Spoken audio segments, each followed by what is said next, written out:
ये टॉपिक उनके लिए बहुत अहम है जिन्होंने हमारे साथ जो है वो प्री नाइन्थ में ये टॉपिक नहीं पढ़ा, उनको लिए बहुत ज़रूरी है। बिकॉज हमारे पास ये टॉपिक आने वाले आपके जो दिन हैं जिनमें आप केमिस्ट्री के मजीद यूनिट्स नंबर 3, यूनिट नंबर 4 और बाकी यूनिट्स और इसी तरह से 10 क्लास की आप केमिस्ट्री पढ़ेंगे जिसमें ऑर्गेनिक केमिस्ट्री और इनऑर्गेनिक केमिस्ट्री है। तो उसके लिए आपके लिए बहुत इंपॉर्टेंट है कि आप जो है इन कॉन्सेप्ट्स को बहुत अच्छी तरह सीखें, क्योंकि ये पूरा का पूरा जो आर्टिकल है इलेक्ट्रॉनिक कॉन्फ़िगरेशन का, दैट इज कॉन्सेप्ट बेस्ड। तो हमारी ये होगी कि हम जो हैं इसको आप लोगों को इस तरह से जो है वो कराएं, और जब इंशाल्लाह आपके स्कूल्स ओपन होंगे तो हमारी कोशिश होगी कि ये टॉपिक एक दफ़ा आपको दोबारा भी बताया जाए, because that is the most important topic, क्योंकि ये आने वाले आपके टॉपिक्स में यूज होगा। ठीक है, अब सबसे पहले तो ये कि इलेक्ट्रॉनिक कॉन्फ़िगरेशन है क्या। You may open the page number 34 of your books. Page number 34 आप लोग ओपन करें, और मैं यहाँ पे भी आपको दिखा देता हूँ। ये पेज आपकी स्क्रीन पर भी अभी आ जाएगा, ये पेज बुक का। ऐसे बच्चे जिनके पास बुक्स नहीं हैं तो उनके लिए हम स्क्रीन शेयर कर देंगे जी।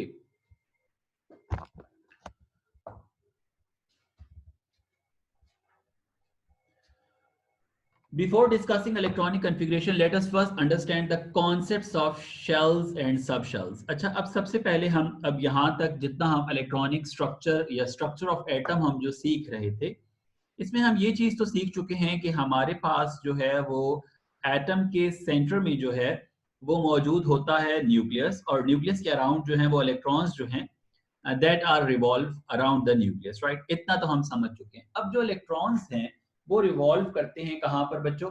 वो रिवॉल्व करते हैं इन द शेल्स एंड सब शेल्स। अब यहाँ पर शेल्स और सब शेल्स का जो है वो कॉन्सेप्ट, बेसिकली इलेक्ट्रॉनिक कॉन्फ़िगरेशन क्या है। इलेक्ट्रॉनिक कॉन्फ़िगरेशन ये है कि इलेक्ट्रॉन्स जो हैं वो कहाँ रिजाइड करते हैं, कहाँ मौजूद होते हैं, कहाँ पर रिवॉल्व करते हैं। इसके ऊपर जो है साइंटिस्ट ने डिफरेंट वर्क किया, ठीक है। और that is the most important thing, because जितनी भी प्रॉपर्टीज थी एलिमेंट्स की वो इन्हीं चीजों पर डिपेंड करती। लेकिन हमें इलेक्ट्रॉनिक कॉन्फ़िगरेशन से पहले ये मालूम होना जरूरी है कि बेसिकली हमारे पास जो शेल्स और सब शेल्स हैं जिनमें इलेक्ट्रॉन्स ने रिजाइड करना है, जिसमें मौजूद रहना है, जिनमें इलेक्ट्रॉन्स ने रिवॉल्व करना है, बेसिकली वो क्या है।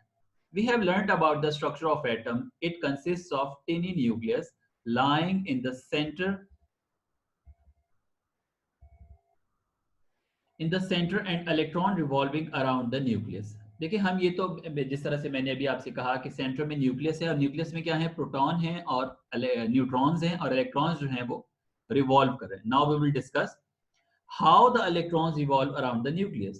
The electrons revolve around the nucleus in different energy levels or shells according to their respective energies, that are potential energies. The concept of potential energy of an electron shall be discussed in higher classes. Concept of the potential energy को हम आगे देखेंगे, लेकिन यहाँ पर हम आपको ये लाजमी बताएंगे कि न्यूक्लियस के अराउंड वो शेल्स या सब शेल्स, वो सब या शेल्स या सब शेल्स होते हैं जहां पे इलेक्ट्रॉन्स जो हैं वो क्या हैं, मौजूद रहते हैं, ठीक है। और इलेक्ट्रॉन्स जो हैं वो रिवॉल्व करते हैं, और वो फिक्स्ड एनर्जी लेवल्स होते हैं। Energy levels are represented by n, और जो एनर्जी लेवल्स है उनको एन से रिप्रेजेंट किया जाता है। जो पहले एनर्जी लेवल है उसको हम कहेंगे एन इज इक्वल टू 1, या फिर हम कहेंगे एन इज इक्वल टू 2 या 3 या so on. They are designated by the alphabets K, L, M, N, and so on.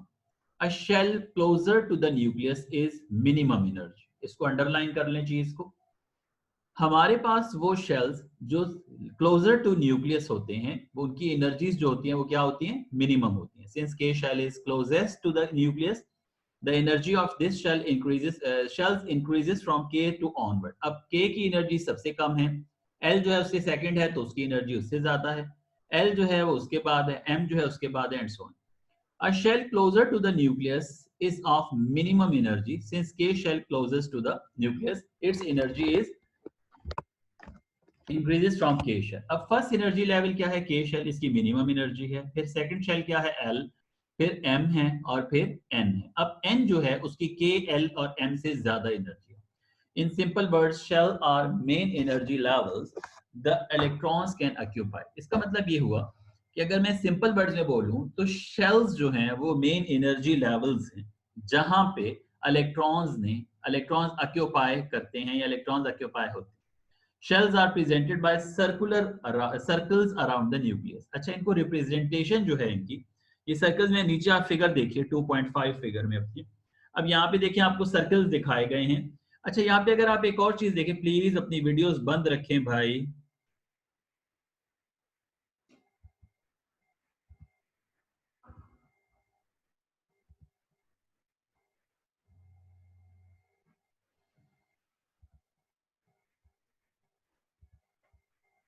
In simple words, shells are the main energy levels that electron can occupy.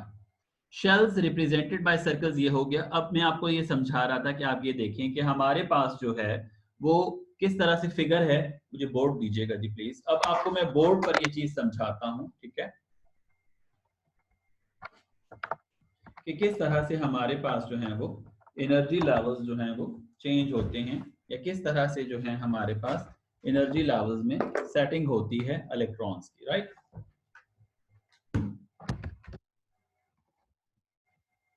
अब देखिए, अगर मेरे पास जो formula है, ठीक है,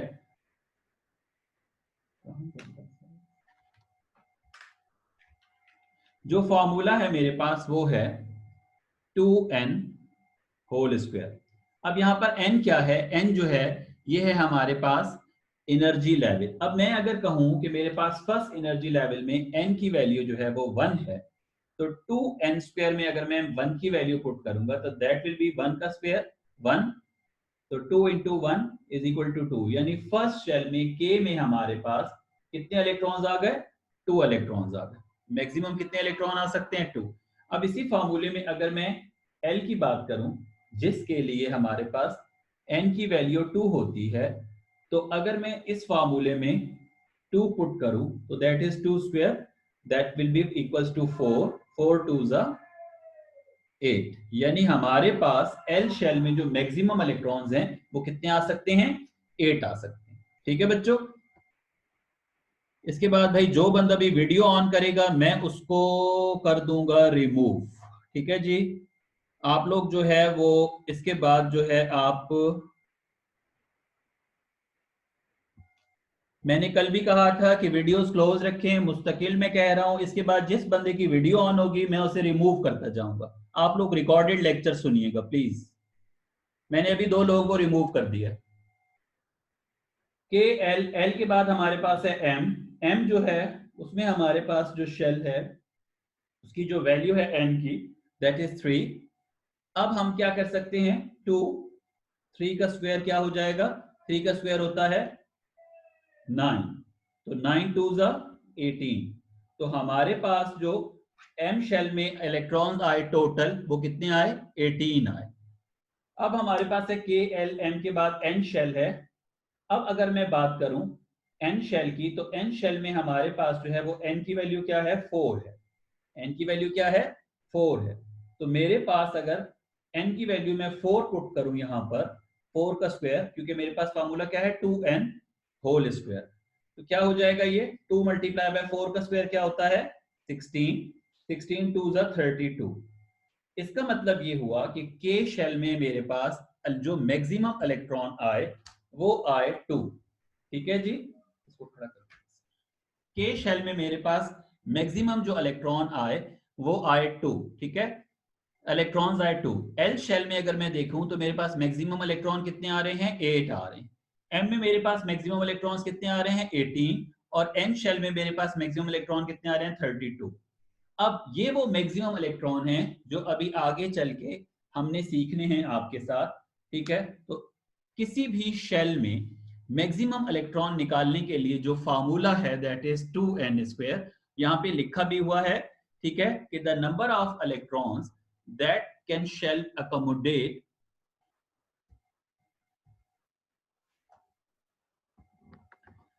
is given by 2n square. अब हमारे पास जो है वो 2n स्क्वायर का फार्मूला जो है वो यूज होता है. ठीक है, where n is the shell number. तो l हमारे पास क्या है? शेल नंबर है. समझ में आ गई आपको ये बात? अच्छा, अब हम ये देखते हैं कि हमारे पास जो है, इससे अगर मैं आगे चलूं तो अब n की वैल्यू जब 1 है, अब अगर मैं इस पिक्चर को आपको दिखाऊं, ये जरा देखिए, अब ये आ गए शेल। अब शेल्स के बाद हमारे पास बारी आएगी सब शेल्स की। ठीक है, पहले मैं सब शेल्स का कॉन्सेप्ट देख लूं। A shell also consist of subshells. अच्छा, अब हर शेल जो है उसके आगे क्या मौजूद है, सब शेल्स भी मौजूद है। ठीक है, उनके क्या मौजूद हैं, सब शेल्स भी मौजूद हैं। अब सब शेल्स का कॉन्सेप्ट जो है वो किस तरह से है, आइए दिखाते हैं आपको। A shell is also consists of subshells. The number of subshells in a shell is equal to its n value. Each subshell is designated by a small alphabet letter. अब सब shells जो हैं उनको small letter से represent करते हैं, और वो कौन कौन से हैं, S, P, D and F. अब S, P, D and F जो हैं that designates the subshells. First energy level or K shell has only one subshell called S subshell. Second energy level or L shell has two subshells S and P.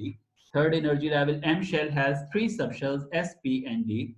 Fourth energy level or N shell has four subshells S, P, D and F. अब जरा इस table को देखिए। अब N की value K के लिए क्या है, देखें 1 है। इसको मैं थोड़ा सा करीब करके आपको दिखाता हूं। यहां देखिए, अब हमारे पास n की जो वैल्यू है वो k शेल के लिए क्या है, 1 है। अब k में जो सब शेल आता है वो सिर्फ s आता है। ठीक है, लेकिन अगर मैं देखूं यहां पर n की वैल्यू 2 l के लिए, तो मेरे पास इसके अंदर दो सब शेल्स आते हैं s एंड p।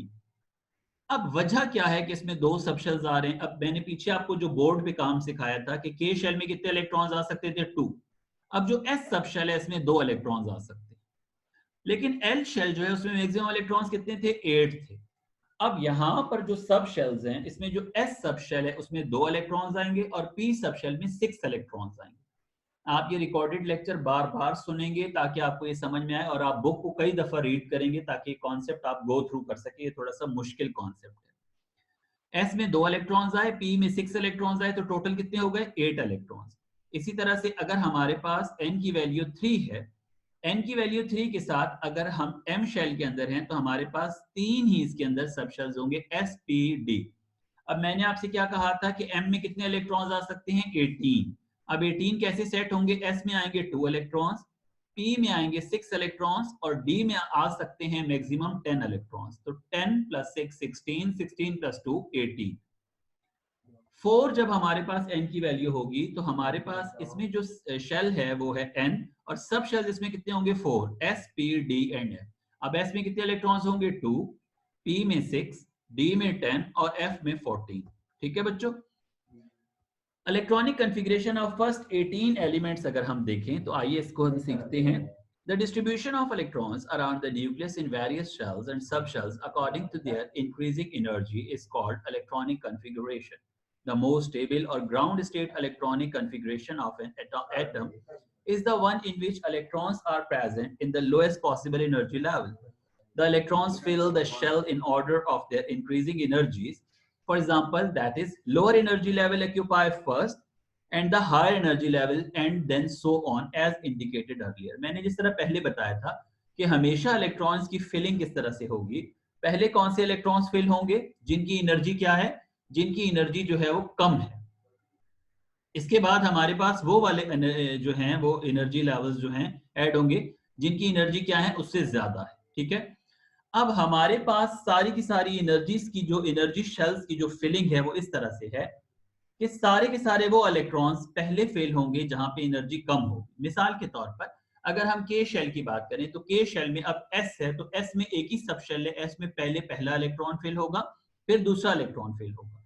इसके बाद हमारे पास एल की बारी आएगी। अब एल में दो सब शेल्स हैं, अब पहले कौन सा सब शेल फेल होगा, एस सब शेल फेल होगा, क्योंकि एस सब शेल जो है वो पी सब शेल से कम एनर्जी लिए हुए है।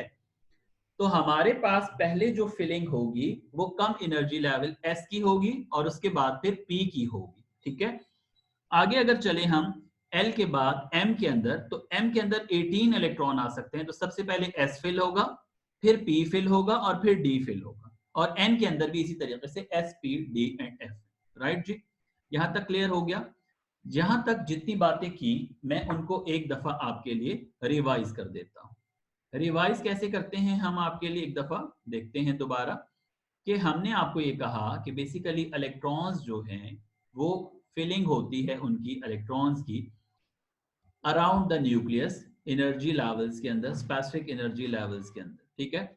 अब उन एनर्जी लेवल्स के अंदर जब उनकी फिलिंग है उसको हम बता सकते हैं, ठीक है जी। Again I am sharing the screen जी। अब अगर आप देखें तो अब हम देखते हैं कि as we know there is a slight difference between the energies of the subshells within a shell, therefore filling of electrons in subshells of a shell is such as that subshells is filled first and then its p subshell, then other subshells are filled. अब s subshell में accommodate होते हैं 2 electron और p में 6 electron. Let us write an electronic configuration of the elements and their ions with the help of few examples. अब आपकी book पे example solved है, आपके सामने बुक शो भी हो रही है स्क्रीन के ऊपर। अब आप इनको मेरे साथ देखेंगे कि किस तरह से जो है हम आपके साथ इनको जो है वो शो करेंगे, ठीक है जी। अब पहली जो एग्जांपल है बेटा हमारे पास वो है कि सबसे पहले हमें वो चीजें चाहिए, कौन कौन सी चीजें रिक्वायर्ड है इलेक्ट्रॉनिक कॉन्फ़िगरेशन लिखने के लिए। तो the number of electrons in an atom हमें चाहिए सबसे पहले, फिर हमें चाहिए sequence of shells, subshells according to the energy levels, और फिर हमें चाहिए maximum number of electrons that can placed in different shells and subshells. अब ये मैक्सिमम चीजें हम आपको सिखा चुके हैं। अब एग्जांपल नंबर 2.1 देखिए जरा। Write the electronic configuration of an element having 11 electrons. अब 11 electrons जिसके अंदर हैं उसकी हमने electronic configuration लिखनी है। Keep in mind that all electrons do not have the same energy. Therefore, they are accommodated in different shells according to the increasing energy and capacity of the shells.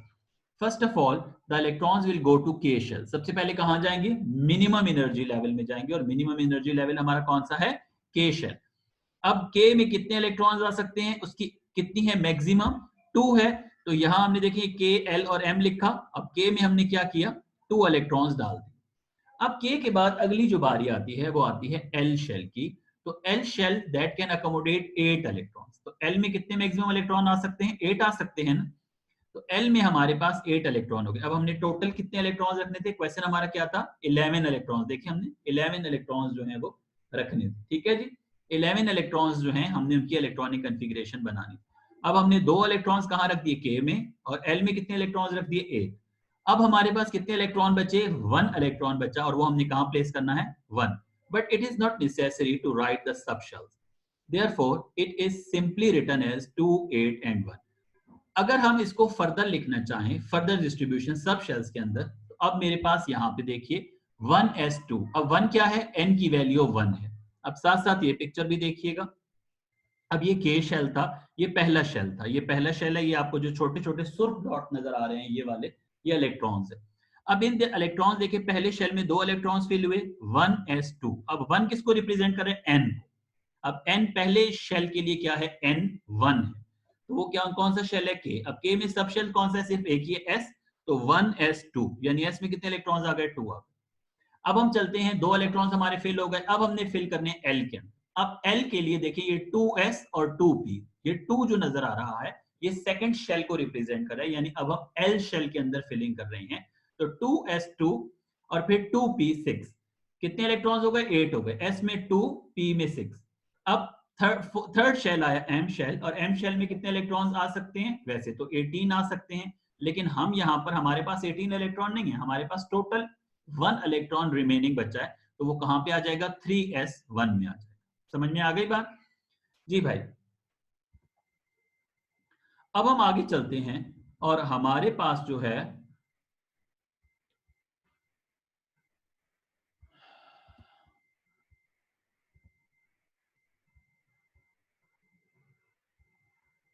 Ahmad रजा, अहमद रजा को भी मैं remove कर रहा हूं भाई, because you on your video. मैं कई दफा मना कर चुका हूं कि प्लीज वीडियो ऑन ना करें आप। अब मेरा रिकॉर्डेड लेक्चर प्लीज सुनिएगा आप जी भाई। हमारे पास टाइम सिर्फ 9 मिनट्स रिमेनिंग है। एग्जाम्पल 2.2 को अगर मैं देखूं तो इसमें हमारे पास क्या है? देखिए क्लोरीन ऑयन की, अब हमने क्लोराइड ऑयन की एग्जाम्पल जो थी हमारे पास, कि हमने क्लोराइड ऑयन जो था उसकी जो है वो इलेक्ट्रॉनिक कॉन्फ़िगरेशन लिखनी थी। अब ये हमारे पास है क्लोरीन। क्लोरीन में टोटल इलेक्ट्रॉन आते हैं 17, पहले में 2, अगले में 8, फिर अगले में 8। तो कितने हो गए? 8 प्लस 6 सॉरी, ठीक है। अब हमारे पास टोटल ये 17 इलेक्ट्रॉन हो गए, 8 प्लस 2 और प्लस 7। अब यहां पर हमारे पास जो है वो क्लोराइड आयन की बात हो रही है। We know that chlorine has 17 electrons and chloride ion has 17 plus 1 electron. क्योंकि क्लोराइड आयन क्या करता है, एक इलेक्ट्रॉन ले लेता है, मजीद एक्सेप्ट कर लेता है और उसमें 18 इलेक्ट्रॉन हो जाते हैं। तो इसकी इलेक्ट्रॉनिक कॉन्फ़िगरेशन कैसे बनेगी, बिल्कुल उसी तरह से 1s2 2s2 2p6। अब यहाँ पे p यानी सेकंड शेल खत्म हो गया, अब थर्ड शेल की बारी है 3s2 और 3p6। तो यहाँ पे हमारे पास 11 इलेक्ट्रॉन पूरे हो गए। अब इसी तरह से 2.3 एग्जांपल हमारे पास क्या है, ऐसे एलिमेंट्स m शेल के अंदर। आप ऐसे एलिमेंट का नाम बताएं जिसके m शेल में कितने इलेक्ट्रॉन्स हो, ठीक है। तो m शेल में 5 इलेक्ट्रॉन्स हो, तो आप ये बताएं कि उसका एटॉमिक नंबर क्या होगा। तो when we are 5 electrons in m shell, it means kl shells are completely filled. तो kl जब कंप्लीटली फिल्ड है यानी 10 इलेक्ट्रॉन्स की मैक्सिमम कैपेसिटी है, ठीक है, फिल्ड देयर मैक्सिमम कैपेसिटी 10। तो k और l जब फिल हो गए 8 प्लस 2 10 और 5 जो है m में आ गए, तो टोटल कितने हो गए 15। तो 15 इलेक्ट्रॉन्स किसके पास होते हैं, 15 इलेक्ट्रॉन्स जो होते हैं, as we know the number of electrons in an atom is equal to atomic number, therefore atomic number of this element is 15। समझ में आ गई बात यहाँ भी। अब यहाँ पर हमारे पास आपको जो है वो टेबल 2.1 में सारे के सारे, यही आज आपका होमवर्क भी है। आपने ये जितनी चीजें बताई हैं इनको अच्छी तरह से रिवाइज करना है और 2.1 टेबल को अच्छी तरह से आपने ये लिख के आपने करना है, ये सारी इलेक्ट्रॉनिक कॉन्फ़िगरेशन, ठीक है जी। उसके बाद आपने टेस्ट योरसेल्फ 2.3 आज बैठना है। ये जो भी काम मैंने करवाया है उसी के हवाले से है ये सारा का सारा। इंशाल्लाह कल हम आइसोटोप्स डिस्कस करेंगे। 2.3 को आप आज बैठ के सॉल्व करें। पहले कल हम देखेंगे कि 2.3 में अगर आपको कोई प्रॉब्लम आता है, लेकिन इसके आंसर्स कल मिलेंगे, ठीक है जी। केमिस्ट्री की क्लास हम यहाँ पे ख़त्म करते हैं, ठीक है। और आप लोग जो है वो